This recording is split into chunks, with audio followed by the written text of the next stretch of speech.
sejam bem-vindos a mais uma edição do Abracan Talks.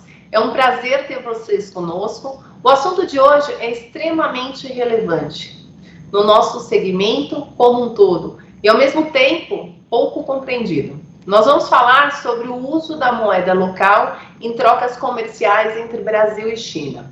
Nosso convidado de hoje é uma das maiores autoridades do Brasil neste tema, Sérgio Quadros, que foi gerente-geral do Banco do Brasil em Xangai e é responsável pela instalação e abertura da primeira agência do Banco do Brasil também na China. Sérgio, hoje é diretor da ESQ Asia Business Consulting e professor universitário, sendo um grande estudioso de economia chinesa e da internacionalização do renminbi. Não consigo imaginar uma pessoa mais qualificada para falar sobre isso. Sérgio, agradeço você ter aceitado o nosso convite e tenho certeza que nossos espectadores e ouvintes vão chegar ao final dessa edição do Abracan Talks com conhecimento de altíssima qualidade sobre o assunto. Bom, para começar o dia de hoje, eu gostaria que você falasse um pouquinho da sua trajetória, da sua experiência profissional e trouxesse para a gente um pouco de toda essa sua relação Brasil e China. Olá, Kelly. Muito obrigado pelo convite. É um prazer estar aqui compartilhando conhecimentos e experiências com todos que estão nos assistindo e com vocês da Abracan. A minha primeira visita na China ocorreu em 2007, né, quando eu fui convidado a assumir o escritório do Banco do Brasil, que já estava instalado lá. E eu vi um enorme de um mercado potencial de oportunidades para os negócios com o Brasil. E passei por todas as fases, né, onde o Brasil se tornou o maior parceiro comercial da China, a partir de 2008 e 2009, o processo que a China tornou uma decisão deliberada de internacionalizar a sua moeda e com a consequente abertura do Banco do Brasil na China, a primeira agência de um banco da América Latina naquele país. Então, se foi uma experiência cheia de oportunidades, muito riquíssima para mim profissionalmente, né? Tanto que hoje nós estamos aqui, passado alguns anos, conversando sobre este tema. Bom, para começar, acho que vale a pena entender esse contexto geopolítico e histórico que permeia essa iniciativa do governo chinês de internacionalizar a moeda. Falando especificamente do Brasil, o que se sabe até agora do acordo com a China? Eu acho que é um assunto novo no Brasil, mas já é um assunto que para os outros países, né, para o resto do mundo que faz comércio com a China, não é mais tão novidade. É importante dizer o seguinte, que o acordo foi assinado agora recentemente, né, no final de janeiro, acho que início de fevereiro, entre o People's Bank of China, que é o Banco Central Chinês, e o Banco Central do Brasil, prevendo a instalação de uma clearing para dar liquidez à moeda chinesa aqui no Brasil. É importante deixar claro, Kelly, né, e para quem está nos assistindo, que essas clearings da moeda chinesa já estão instaladas em 25 países espalhados pelo mundo, inclusive Estados Unidos, Canadá, Chile, Argentina, aqui na América, né, na Europa, em Londres, que é o maior centro, né, onde é negociado o mercado spot do renminbi, né, o FX, tá, da moeda. Também tem em Paris, né, na Alemanha, em Frankfurt, no Japão, em Tóquio, em Singapura, em Seul, então Dubai, nos Emirados Árabes Unidos, tá? Em Joanesburgo, na África. Então, todos já têm instalados a sua clearing. Tá? E no Brasil, agora, nós vamos passar por este processo. O que muda? Uma consequência imediata disso, no meu entendimento, é o aumento do comércio com a China. Por quê? Porque isso vai dar oportunidade de abrirmos novos nichos de mercados que hoje, basicamente, as nossas exportações estão concentradas em commodities. E isso vai dar possibilidade para que não só as empresas brasileiras do segmento de médias empresas, e às vezes até pequenas, que têm determinados nichos de mercado, mas das empresas chinesas que muitas vezes não têm acesso ou não têm acesso suficiente às linhas de crédito em moeda estrangeira dentro da China. Então, acho que é uma excelente oportunidade que está acontecendo para o Brasil. Falando em ordem, né, de acontecimentos, você falou de mais de uma década já disso acontecer, mas agora nos parece que é vamos de fato colocar em prática. Então, falando em ordem de acontecimentos ou de decisões governamentais dos dois lados, para esse, o que falta para esse acordo de fato ser colocado em prática? Eu acho que o principal fato ocorreu no momento que foi assinado este acordo entre os dois bancos centrais. Quem designa o banco que vai atuar, né, como a clearing no Brasil é o Banco Central Chinês. E ele já fez essa designação colocando o nome do ICBC, que é o Banco da Indústria e Comércio da China. É o maior banco do mundo. Ele, para situar em termos de ativos, ele seria 5, 6 vezes maior que o maior banco no Brasil, em termos de ativos, tá? Os ativos bancários da China, eles chegam hoje a quase 70 trilhões de dólares, né? Então, o maior banco chinês, e nós tivemos esse privilégio. Acredito que seria bom das autoridades no Brasil também pleitear a colocação de um banco brasileiro que tivesse uma capilaridade de rede de agências para poder atender a todos dentro do Brasil, porque até o ponto que eu conheço, o ICBC está centrado somente em São Paulo, tem uma agência em São Paulo, mas é um dos maior banco da China. Feita a partir disso, a escolha desse banco, é lógico que vai entrar todas as políticas, né, que a Abracan, e quem é membro da Abracan conhece bem, né, sobre as políticas de compliance, né, tá? E aí, os bancos que tiverem interesse em trabalhar com essa moeda, vão abrir uma conta nessa clearing. A partir do momento que abrir uma conta nessa clearing, eles estão autorizados e aptos a fazer as negociações na moeda chinesa. Tá? É importante ressaltar aqui uma coisa que hoje, quando se negocia o renminbi, a maioria dos bancos estava negociando, na verdade, não era o CNY, que é o Chinese Yuan. Estava negociando o CNH, que é a cotação da moeda no mercado de Hong Kong, né? Que é onde é o mercado offshore da cotação da moeda. Por quê? Porque muitos bancos, como não existia clearing, muitos bancos, com exceção só do Banco do Brasil, que tinha agência lá, né, e aí tem que ter autorização também para trabalhar no mercado local em moeda em renminbi, tá? Você não tinha acesso ao sistema que faz toda a formação de taxa cambial na China. É importante ressaltar isso. Que se chama o China Foreign Exchange Trade System. Tá? Nesse sistema é formado a taxa cambial pelos bancos, tá? Onde o dólar tem um peso de 18%, 19% e o euro também tem um peso de 18%, 19%. E normalmente essa taxa no mercado onshore, mercado mainland China, ela é muito mais competitiva que essa taxa que geralmente os outros bancos que não têm agências ou que não estavam autorizados formam, né, do mercado offshore, né, onde ela é mais forte no mercado de Hong Kong. Tá?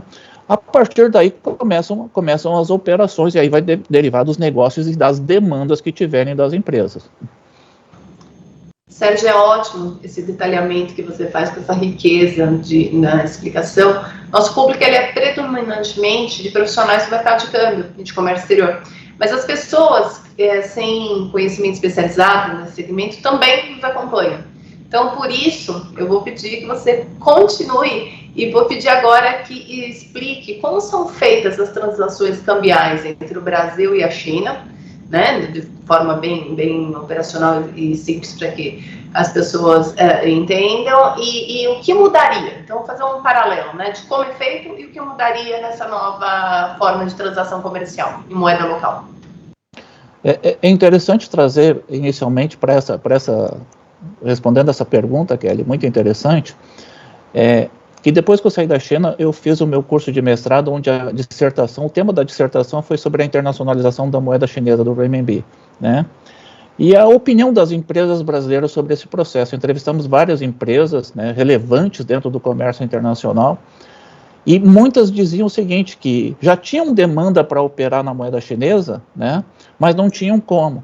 E se você perguntasse para os bancos, você dizia assim, nós não temos o produto porque não há demanda das empresas para fazer essas operações. Mas, na verdade, é porque a nossa pauta também, ela é muito concentrada em cima de commodities. E as nossas commodities tem a sua cotação já formada em dólar, né? Você pega o caso principalmente do agro, a soja, né? Está lá formado dentro da Bolsa de Chicago, né? O bushel, tá? Quando você tinha uma negociação de câmbio, e aí você está trazendo à minha memória que a primeira operação de ACC foi fechada por nós, acho que foi 2010, 2011, nós fechamos uma operação de ACC. Mas como nós não tínhamos acesso a este mercado, porque a China ela tem controle, a conta capital tem certos controles dentro da China, nós tivemos que usar a cotação dentro do mercado offshore, principalmente o mercado de Hong Kong, através de linhas de bancos, né? E aí é lógico que a cotação, a operação do ACC, ela saiu mais cara, né? Então, não havia fechamento anteriormente, porque você não tinha acesso diretamente, como essa clearing tem, diretamente ao People's Bank of China. Então, as cotações saíam mais caras, o deságio saía mais caro, as taxas de deságio saíam mais caras, porque você estava tomando uma linha, né, que não era o custo dentro do mercado da China. E aí eu quero até esclarecer o seguinte, na China você tem um mercado que se chama, assim como tem a LIBOR, né, na China existe a SHIBOR, tá? Que é a linha de crédito do mercado interbancário, tá?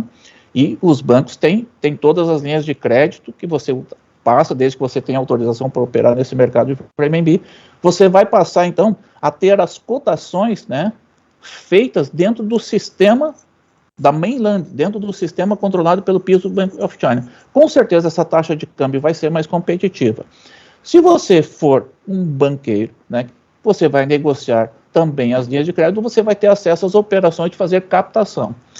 E aqui é interessante o seguinte, que os nossos bancos brasileiros hoje, eles fazem mais a captação em dólar, o fechamento das operações em euro e iene é mais quando tem uma demanda de empresas europeias ou empresas japonesas envolvidas, mas mais de 90% das nossas operações são fechadas em dólar porque as linhas são fornecidas em dólar.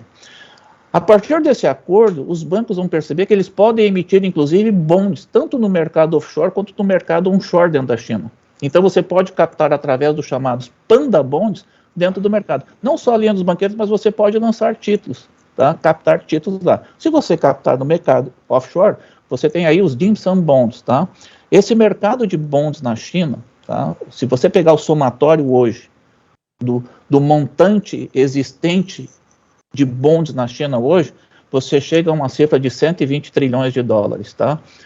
Aliás, é por isso que quando você lê que o JP Morgan, tá, o Morgan Stanley, tá, o Standard Chartered, né, BlackRock, esses bancos têm interesse, tá, o Wall Street tem interesse no mercado chinês, é por causa dessa poupança, desse wealth management que tem lá dentro do mercado chinês. Essas trocas em moeda local, segundo o que a gente está acompanhando, darão a possibilidade de retirar o dólar da jogada e, teoricamente, reduzir o custo da transação. Essa afirmação é uma afirmação correta, é garantido que isso vai acontecer? E se sim, já emendo uma pergunta, como fariam, na sua opinião, os intermediários que cobram os spreads em cima dessas conversões em dólar? Eu acho que você vai continuar com a competição, né, porque você vai ter uma taxa que vai ser formada no mercado da China. Muitos dizem que não é um banco central independente, mas lógico, ele tem controle da moeda, uma flutuação que a gente chama, quem trabalha no mercado de câmbio sabe isso, é uma flutuação suja, né, porque tem mais 2, menos 2% de flutuação, vai formar essa taxa. Essa taxa vai ser competitiva, tá? É lógico que você vai ter variações, acredito eu, nas dízimas periódicas, mas você vai ter uma competição mais acirrada, tá? E aí, para aqueles que puderem, tá, estiverem, através da Clear, ou levantarem linhas de crédito, elas vão ter taxas mais competitivas, tá? Mas eu creio que vai ser uma competição mais acirrada. Talvez a demanda no início não seja tão grande, né? Mas ele vai funcionar da mesma forma como funciona hoje em relação ao dólar, tá?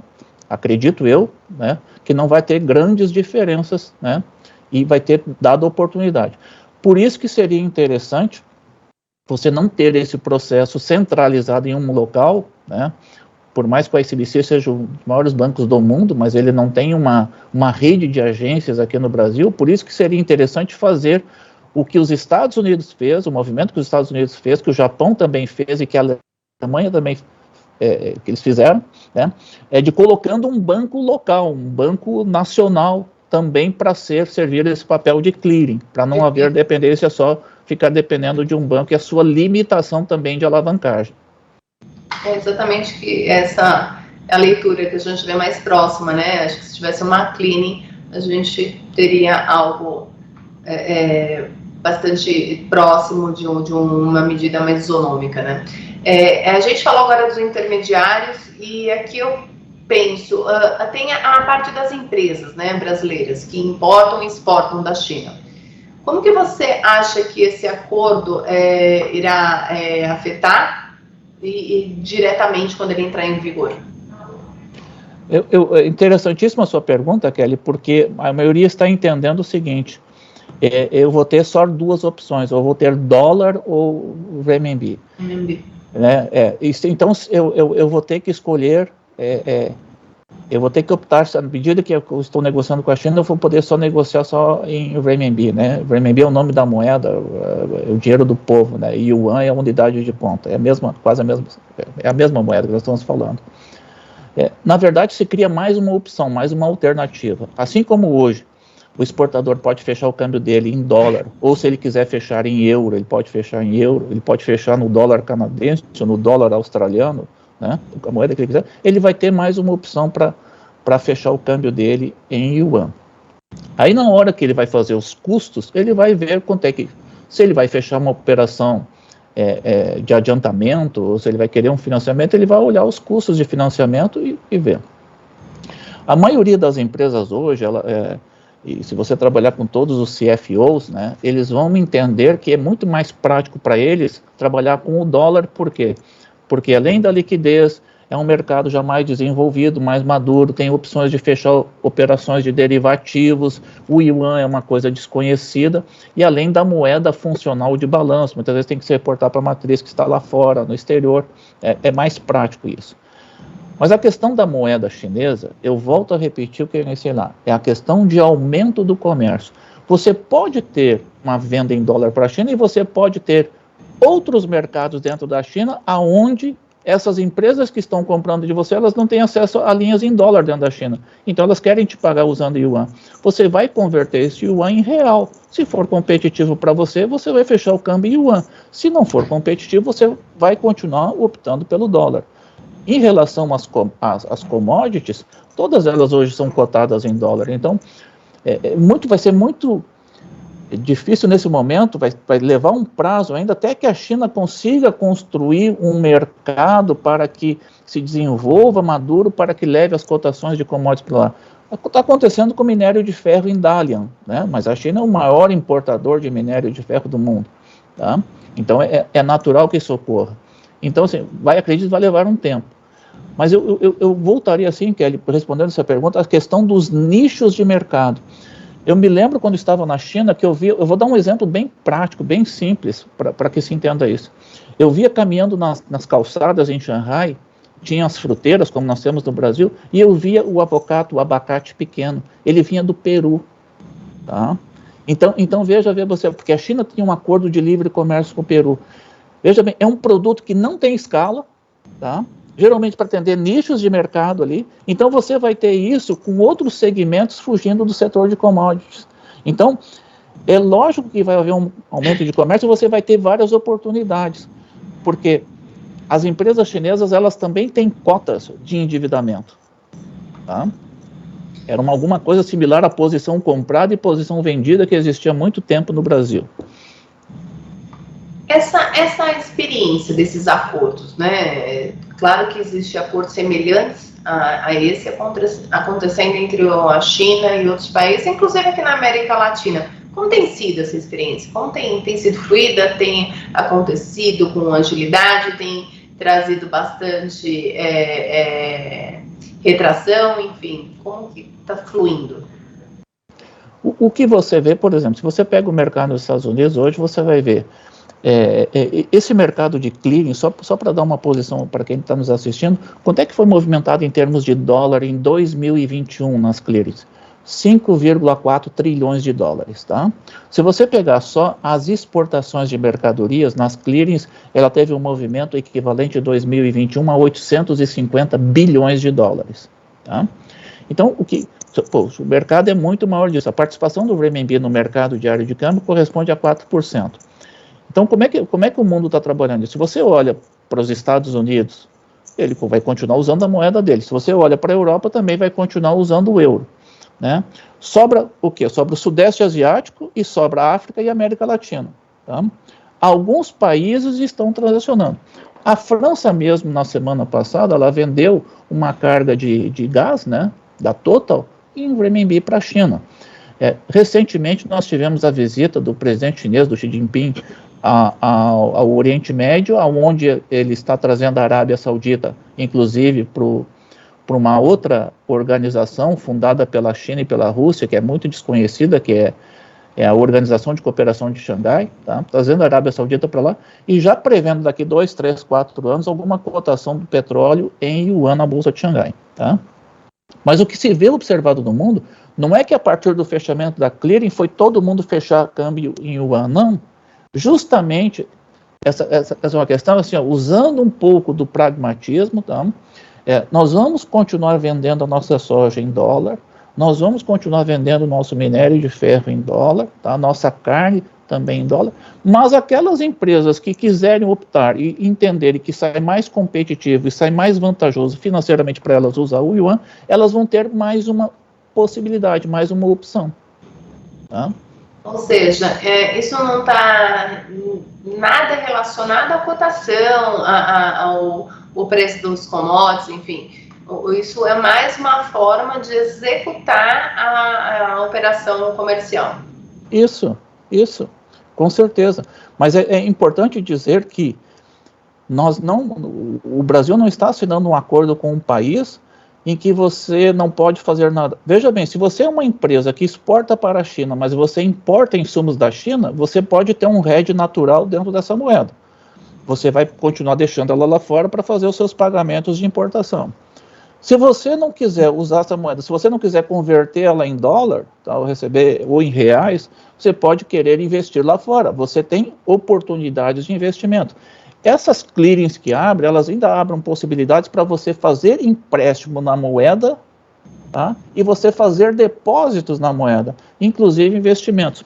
E ultimamente, agora, recentemente, a China lançou um outro programa junto com Hong Kong, tá? Que é o Swap Connect, onde você vai poder fazer, inclusive, derivativos de bonds, tá? De taxa de juros de bonds, tá? Então, assim, está havendo uma evolução muito grande desde 2008, quando teve a crise financeira mundial, onde a China, ali a partir daquele momento, ela tomou a iniciativa deliberada de fazer o processo de internacionalização da sua moeda. Nós estamos vendo que está havendo vários avanços. Mas assim, para deixar alguns talvez mais tranquilos, é importante frisar o seguinte: em 1897, os Estados Unidos já era a maior economia do mundo.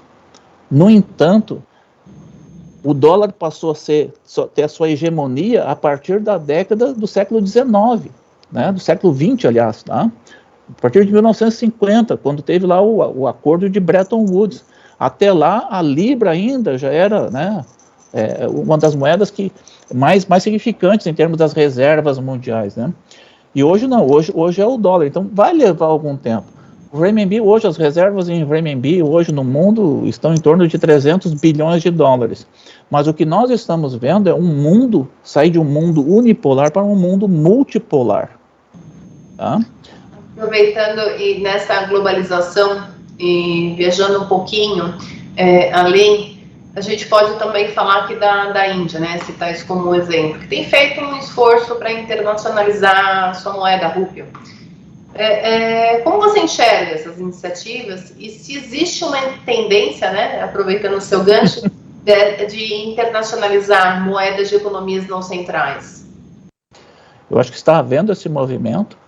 A Índia, por incrível que pareça, agora quando surgiram as sanções na Rússia, ela comprava petróleo e carvão da Rússia, pagando inclusive em yuan algumas empresas, né? E há negociações para colocar a rúpia também nos pagamentos, como se chama, moeda locais, né? Se você olhar também, os países que hoje pertencem ao bloco Asian, Vietnã, Singapura, Tailândia, Malásia, eles entraram num acordo agora E isso, quando eu morava na China também, remete a outra situação, eles entraram no acordo agora que você vai poder viajar entre os países, tá? E você não vai precisar mais fazer câmbio, nem comprar moeda, nem sacar, tá? Você já vai pagar diretamente com o seu celular, com o seu aplicativo, e vai debitar diretamente na sua conta, como se você estivesse pagando na moeda daquele país. Então, isso está levando a uma situação daquilo que a gente falou, de um mundo multipolar, tá? E quando eu percebi assim, pô, você está falando de moeda chinesa, mas quando eu viajava pelo Sudeste Asiático, inclusive na Europa, eu não precisava trocar moeda chinesa. Já havia conversão natural. Diferentemente de nós com o real, que se você vai converter, inclusive vai converter numa taxa muito absurda, né? Em relação ao yuan, não havia essa grande diferença. Você viajava por todo o Sudeste, você já sacava. Porque a China, além de todo ter um sistema, é muito inteligente o planejamento que eles têm. A China tem uma bandeira que acho que muitos desconhecem aqui no Brasil, que se chama UnionPay. Tá? Essa bandeira compete com a Visa. Essa bandeira tem mais de 2 bilhões e 200 milhões de cartões emitidos. Então, isso é uma tendência, Kelly, que está havendo, e ainda mais agora com a entrada da moeda digital. Né? Nós vamos ver profundas transformações desse mercado.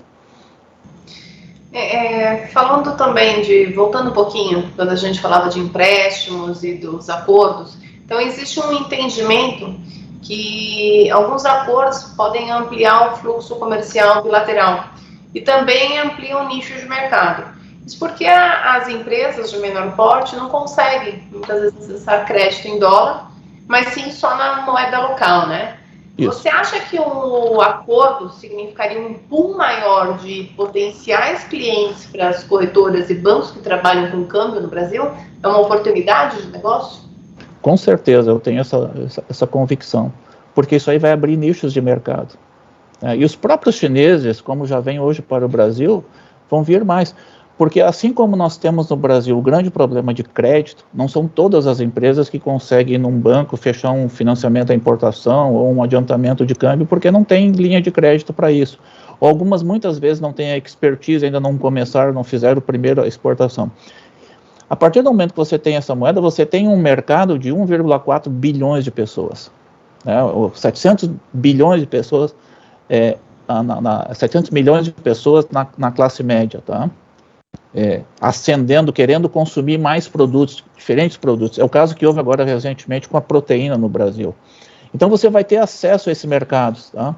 E eu via isso com outros países. Eu via, por exemplo, nas frutas chilenas, no salmão chileno, nos vinhos. Eu via os vinhos da Argentina, via vinhos do Chile, né? Via vinhos de outras regiões. Então você vai ter oportunidades, você vai aumentar essas oportunidades. É lógico que aqui nós estamos discutindo uma questão bastante mais complexa, eu diria, porque a gente mencionou antes os acordos de livre comércio que estão sendo feitos no mundo. A China, ela fala no multilateralismo, mas ela tem o comércio bilateral forte, ela tem acordos de comércio com vários países. E agora o mais recente foi o RCEP, né, que fechou junto com o Japão, Austrália, Nova Zelândia, Coreia do Sul e mais os 10 países do bloco Asian. Está entrando no Trans-Pacific Partnership. Isso aí é uma situação que nós temos que ficar muito alerta aqui no Brasil, porque nós estamos muito dependentes só do Mercosul e nós vamos começar a ter dificuldades em abrir outros mercados na medida em que esses países estão fechando esses acordos de comércio. Mas eu não tenho dúvida, respondendo assim, eu só quis ampliar um pouco, respondendo objetivamente a sua pergunta, que nós vamos ter mais oportunidades, principalmente para as pequenas e médias empresas. Tá? Quanto à liquidez da moeda, né, em relação à manipulação de taxa, a gente tem as preocupações, até porque existe uma diferenciação de regime político, porque, embora a China não é mais aquela China que a gente traça como um país mais fechado, o risco, assim, em níveis de mercado evoluiu muito, né? Quais seriam as maiores preocupações e entraves quanto ao acordo? Como eu disse para você, eu vivi na China há quase 10 anos e eu não consigo enxergar essa porque isso, na verdade, é uma questão que nós temos que fazer, né, uma desmistificação da China. A China ela tem um modelo de governança que ela não poderia ser aplicado ao Brasil. né, um modelo de governança, uma ideologia, assim como o Brasil tem o seu modelo de governança. Mas os países têm interesse, têm necessidades. Quando você olha para o mercado financeiro chinês, e eu tive a oportunidade de conhecê-lo bem próximo, com a abertura do banco, você tem que olhar todos os processos. Abrir um banco na China é você, como no inglês se fala, né, start from the scratch, né, começar do zero. Tá? Então eu tive que negociar desde toda a arquitetura, projetos, sistemas, políticas, né? Eu vejo que a Abracan também está envolvida na questão do PLD, né? Então, tudo isso, know your customer, conhecer o seu cliente, tudo esse processo. E o que eu vi é um sistema financeiro na área de trade muito moderno. Por quê? Porque na China, as empresas, inclusive as pessoas físicas, por mais limitadas que elas estão na conta capital, tá? Mas você pode ter conta na China em dólar e em euro, se você quiser. As empresas podem ter conta em dólar e em euro. A taxa cambial ela é formada pelo Banco Central. O Banco Central tem controle, assim como das taxas de juros aplicadas no mercado interno. Existe o benchmarking. Tá? Então, mas essa taxa ela é formada. Mas, a um certo ponto, quando você vê que a cesta de moedas que compõe essa taxa, tá, hoje chega a cerca de 25 moedas, tá, você vê que o peso do dólar não é relevante. Então, essa volatilidade que você encontra hoje no Brasil em relação à taxa cambial, você não vai encontrar na China. É uma taxa mais estável. Eu acho que isso traz mais segurança. É lógico que se você quiser, você pode entrar no mercado de derivativos. Você vai ter a oportunidade de fechar uma operação lá, quem está nos assistindo no mercado de NDF, tá? No Derivative Forward. Você vai poder fechar, mas você tem uma taxa mais estável. Quer queira, quer não queira, é interessante dizer o seguinte, a China já é a segunda maior economia e ela está só recuperando o protagonismo que, se a gente for estudar toda a história da China, ela sempre foi uma das maiores economias do mundo.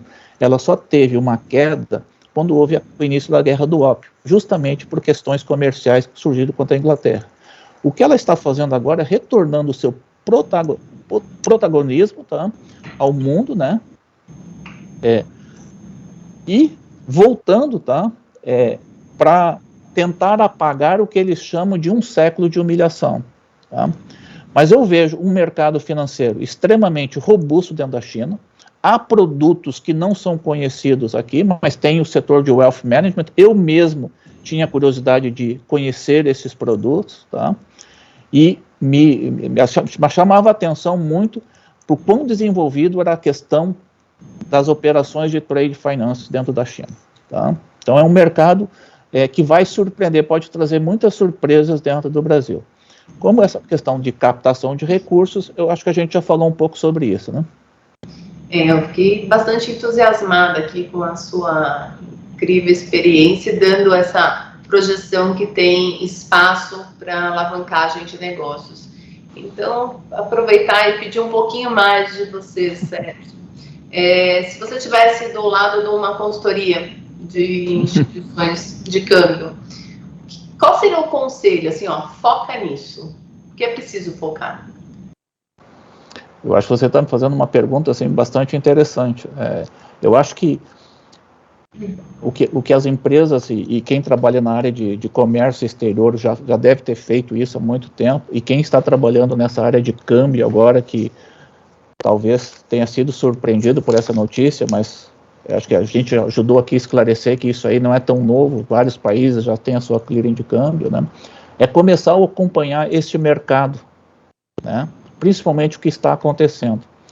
Existe um movimento agora, né, que é a questão do yuan digital, tá, do renminbi digital. E ele já está circulando em várias províncias, ele já responde já por quase 0,5% do M0 dentro da China. E mais importante é acompanhar o que está acontecendo, os projetos que estão acontecendo lá no BIS, que é o Bank International of Settlements, né, que é o banco que faz o controle dessas fases de pagamentos. E você vê lá alguns projetos como o M-Bridge, como o projeto Dunbar, aonde eles já estão pensando na negociação através de plataformas. Tá? Então, a história que nós conhecemos, né, como lá desde metade dos anos 50, lá no século passado, dos bancos correspondentes, né, Isso automaticamente você está vendo que esse movimento forte, principalmente na Ásia, alguns países já negociando diretamente, e você vai ver com a moeda digital algumas negociações através de plataformas. Você vai ter plataformas, né, negociando multi-currencies, moedas, tá? Várias moedas ao mesmo tempo. Porque, na verdade, se a gente for pensar, e aí se fala do lançamento da moeda dos BRICS, né? Só para tentar explicar, o padrão ouro já caiu lá na década de 71. Então, hoje, moeda é confiança, que é a pergunta que você fez em relação à China. Moeda é confiança. Mas, na verdade, é um papel que os países emitem, é um papel, né? O que eu vou fazer com esse papel? Hoje eu tenho o dólar como reserva, mas na medida em que eu tenho uma mudança geopolítica e geoeconômica, como é que isso vai ser no futuro? Se isso está ajudando o meu país a vender, se isso está fazendo com que o meu país se desenvolva, tá? Por que eu tenho que estar concentrado só numa moeda? Então, quando você me pergunta assim, eu diria assim, começa a prestar atenção para os vários cenários que acontecem no mundo, né? Aqui, me permita eu fazer esse comentário, foi uma das coisas que eu estranhei quando eu cheguei no Brasil, você está numa discussão muito polarizada, muito política, e as pessoas estão esquecendo de olhar um pouquinho para a geopolítica e a geoeconomia, o que está acontecendo no mundo. Como é que eu vou me encaixar? Como é que eu vou me encaixar a minha empresa dentro disso? Onde é que está a minha oportunidade? E nisso eu acho que os chineses podem dar uma aula enorme. Eu me lembro de ter conhecido um cliente que na década de 80, ele visitando, ele estava na Argentina. Ele descobriu que na Argentina as pessoas, os frigoríficos lá, de frangos, quando eles abatiam os frangos, eles colocavam os pés fora, né? E aí ele disse, não, mas eu compro esses pés aí, né? Ele comprava por $1, um container que ele podia vender por 850 dentro da China. Né? Por quê? Porque as pessoas vinham conhecer. Então, assim, participem das feiras na China, comecem a ter mais contatos com isso, né? Comecem a ver esses negócios, que as oportunidades com certeza vão surgir, e muitas.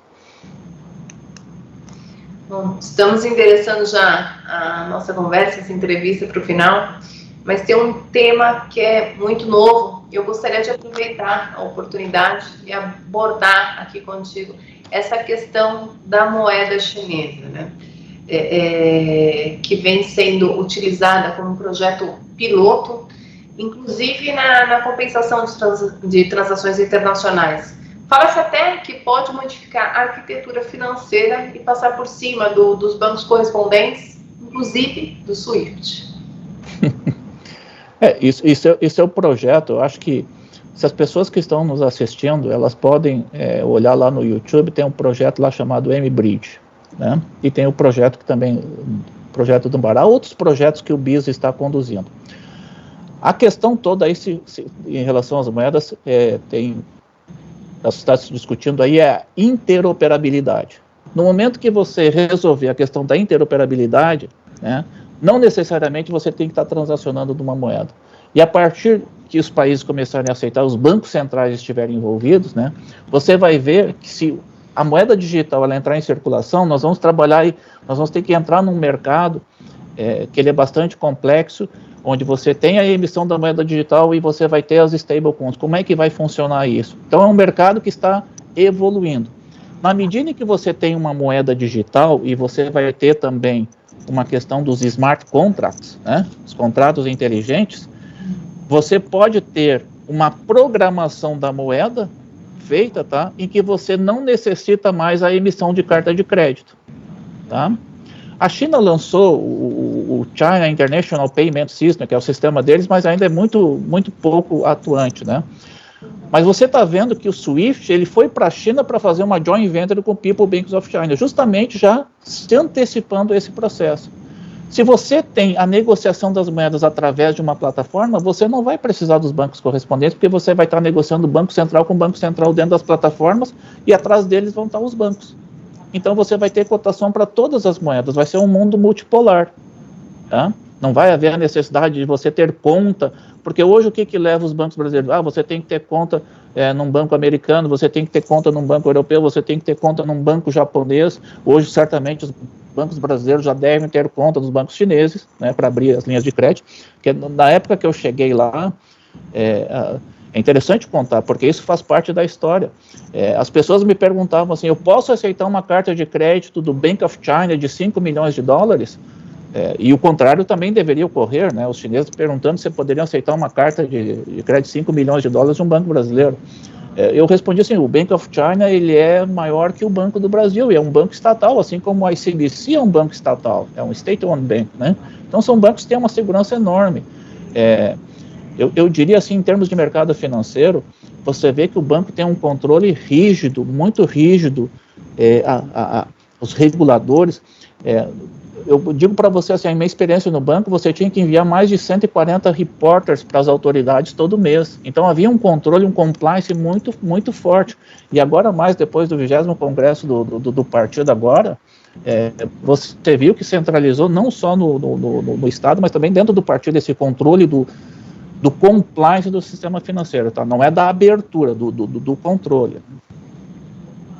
Sérgio, para encerrar, riqueza aqui, essas informações, daria para a gente ficar horas aqui, é muito curioso, um assunto instigante, mas a gente tem um tempo aqui que cumprir, então para encerrar, você poderia fazer assim a sua mensagem final, mostrando um overview de forma bastante simples, assim, das mudanças que essa moeda digital chinesa pode trazer para o mundo. Então, uma mensagem para o mundo e para o Brasil, né? Oportunidades, desafios, preocupações. O que você deixaria como uma mensagem final dessa nossa conversa aqui? Bom, eu, antes de mais nada, gostaria de agradecer pela oportunidade de estar aqui conversando e aqui compartilhando experiências, né? Eu acho que isso é muito importante para que esse conhecimento, né, ele avance, né, que seja mais um tijolinho nesse muro grande do conhecimento. O que nós estamos vendo é um mundo em transformação. E a China, ela percebendo isso, tá, ela está vendo, né, uma oportunidade de ouro para ela ocupar o espaço dela, que aliás, até a guerra do ópio sempre foi a China. A China, desde a Rota da Seda, né? Tá? Então, eu diria assim, ó, a moeda digital, ela veio e ela vai ficar. Tá? Quanto tempo vai levar para ela ter um impacto, né? Mas vai substituir a moeda? Não, vai continuar existindo com papel moeda. Mas vão surgir novos produtos a partir disso, como a gente estava falando aí sobre os contratos inteligentes. Você quer perceber a questão da China dentro do Brasil, é você olhar para o comércio eletrônico, tá? E você viu que as empresas de comércio eletrônico, elas chegaram, mas não replica no Brasil. Replicaram e fizeram a diferença. Tanto é que agora você está taxando o comércio exterior, que eu sou contrário a isso. Então, faz outro planejamento interno aqui para as empresas. E o mais engraçado disso tudo, que hoje que as empresas que reclamam dessa concorrência, elas importam todos os seus quadros, praticamente mais da metade dos que elas vendem, da China. Tá? Então, eu acho assim, as coisas chegaram, tá? Essa questão do CBDC, do Central Bank Digital Currency, é um projeto que já está em mais de 80 bancos centrais pelo mundo. O nosso Banco Central está utilizando. Né? E aí você vai ver como a questão dos meios de pagamento vai ter uma transformação. Vai ter uma transformação muito grande. Porque na medida em que você começa a existir comércio moeda com moeda, né, as empresas vão fazer isso tudo de uma forma digital, instantânea, tá? Acompanhando todos os detalhes que ela tem, inclusive da sua cadeia de valor. Porque o que nós estamos falando, Kelly, talvez isso vai impressionar muitos, nós vamos estar falando de pagamento entre máquinas. Tá? Porque é pagamento digital. E a partir do momento que isso estiver sendo cumprido, esses pagamentos serão efetuados por máquinas. Nós estamos vendo aí o avanço da inteligência artificial. São coisas... nós estamos aqui meio, sei lá, no delírio? Não, mas são coisas que já estão sendo programadas. Cada dia que a gente tem uma nova realidade, você falou agora do mercado internacional chinês, não vamos nos preocupar porque não vai ter toda essa evolução. Hoje, vamos pensar na taxação porque hoje tomou uma proporção gigantesca, né? Então, são momentos, a gente tem que se antecipar mesmo e ver o propósito do tamanho que de fato ele torna-se, né? Sérgio, muito obrigada por sua participação, por compartilhar seu enorme conhecimento sobre a China e sobre a internacionalização da moeda. Eu tenho certeza que os nossos ouvintes e espectadores aproveitaram muito essa discussão, assim como eu saí daqui com um rico conhecimento, aproveitei demais, aprendi demais. Gostaria de poder contar contigo, retomando essa conversa, quando o acordo for implementado e a gente puder ver os seus efeitos concretos. Foi um prazer enorme estar com você e com o nosso público. Um abraço a todos e até a próxima edição do Abracan Talks.